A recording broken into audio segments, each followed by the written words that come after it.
Orang rasa guys, aksesori kereta apa lagi yang aku patut tambah kat kereta aku Hello guys, sekarang ni kita tengah berada dekat Top 5 Car Aksesori dekat Kajang.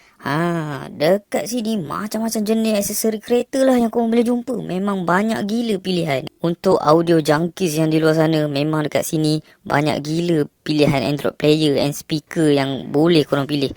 Daripada pelbagai jenama lah.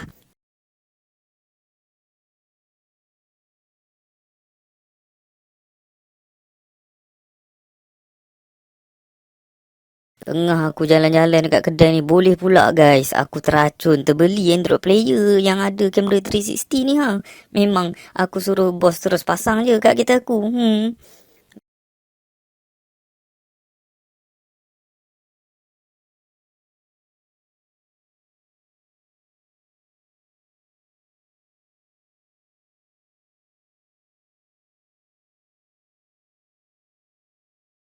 Memang rambang mata geng bila aku jalan-jalan dalam kedai ni. Banyak gila aksesori kereta yang boleh korang pilih, daripada bahagian luar kereta tu hingga ke dalam kereta.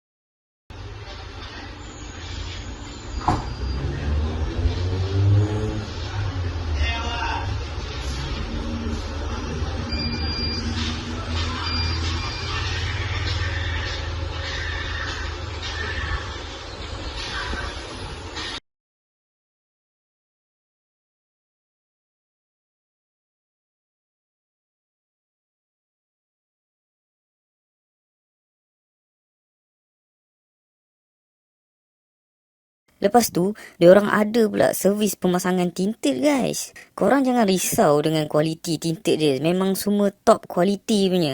Jadi guys, tunggu apa lagi guys? Siapa yang berminat nak cari aksesori kereta untuk kereta korang and nak cantikkan lagi kereta korang, marilah kita ramai-ramai serbu ke Top 5 Car Accessory ni guys. Apa tunggu lagi guys? Let's go!